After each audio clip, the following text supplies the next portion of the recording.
بسم اللہ الرحمن الرحیم۔ دوستو السلام علیکم۔ حضرت جابر علیہ السلام فرماتے ہیں کہ آپ صلی اللہ علیہ وسلم نے ایک بار گھر سے باہر تشریف لا کر فرمایا، ابھی میری دوست حضرت جبرائیل علیہ السلام تشریف لائے تھے اور یہ فرمایا، پچھلی امتوں میں سے ایک بندہ اپنے گھر بار عزیز و کرام مال دولت سب کچھ چھوڑ کر سمندر کے بیچ میں پہاڑ نما ایک ٹھیلا تھا، اس میں جا کر عبادت کرنا شروع کر دی۔ وہ سمندر اتنا وسیع تھا کہ اس ٹھیلے کے ہر جانب 4,000 فرسخ دوری تک سمندر تھا، وہاں پر کوئی کھانے کی چیز نہ تھی اور سمندر کے پانی بھی بالکل نمکین تھا۔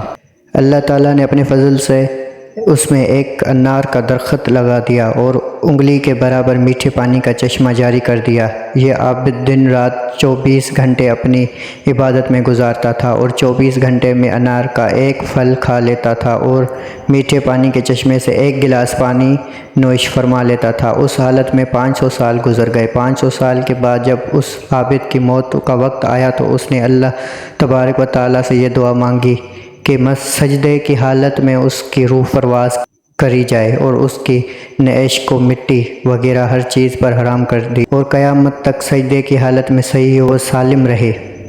اللہ تعالیٰ نے اس کی دعا قبول فرمائی۔ سجدے کی حالت میں اس کی موت ہو گئی اور اللہ تعالیٰ نے وہاں ایسا انتظام کر رکھا ہے کہ قیامت تک وہاں کسی انسان کی رسائی نہیں ہو سکتی۔ قیامت کے دن اس عابد کو اللہ کے دربار میں حاضر کیا جائے گا اور اللہ پاک فرشتوں سے فرمائے گا کہ میرے اس بندے کو میرے فضل سے جنت میں داخل کر دو، تو یہ بندہ کہنے لگے گا میرے عمل کے بدلے میں داخل کیجئے، تو اس پر اللہ پاک فرمائے گا کہ اس عمل اور میری دی ہوئی نعمتوں کا موازنہ نہ کرو۔ موازنہ نہ کر کے دیکھا جائے گا کہ اللہ نے جو اس کو بینائی عطا فرمائی صرف بینائی کی نعمت اس کی 500 سال کی عبادت کا احاطہ کرے گی۔ اس کے بعد پورے جسم میں کان کی نعمت، زبان کی نعمت، ہاتھ کی نعمت، ناک کی نعمت، پیر کی نعمت اور دل و دماغ کی نعمت، ان سب کا بدلہ باقی رہ جائے گا۔ پھر ان کے علاوہ جو 500 سال تک میں نے میٹھا پانی پلایا، انار کا پھل کھلایا، ان تمام کا بدلہ باقی رہ جائے گا۔ اس کے 500 سال کی عبادت تو صرف ایک نعمت کے بدلے میں ختم ہو گئی، ہمارے باقی نعمتوں کا بدلہ کہاں ہے؟ لہٰذا اس کو جہنم میں داخل کرو۔ فرشتے اسے گھسیٹ کر جہنم کی طرف لے جانے لگیں گے تو وہ چلانے لگے گا، اے میرے رب، محض اپنی رحمت سے مجھے جنت میں داخل فرما دیجئے۔ اللہ تعالیٰ کی طرف سے اسے کہا جائے گا کہ تجھے اپنی 500 سال کی عبادت پر ناز تھا، اب تیری عبادت کہاں چلی گئی؟ اور خطرناک سمندر کے بیچ میں نے تجھے انار کا پھل کھلائے اور 500 سال تک مسلسل میٹھا پانی پلایا، میری ان نعمتوں کے بدلے میں تم کیا لائے ہو؟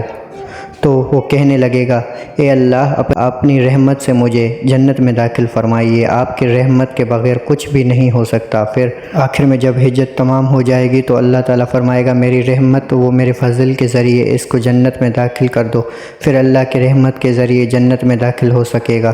بھائیو، اگر اللہ نے کسی کو نیک عمل کی توفیق عطا فرمائی ہے تو اس کو خوش فہمی میں مبتلا نہیں ہونا چاہیے، اللہ سے ڈرتے رہنا چاہیے۔ یہ جو اللہ نے موقع عنایت فرمایا ہے، اللہ کی طرف سے بہت بڑا انعام اور توفیق ہے۔ اگر اللہ کی طرف سے توفیق نہ ہو تو موقع ہونے کے باوجود انسان عمل نہیں کر سکتا۔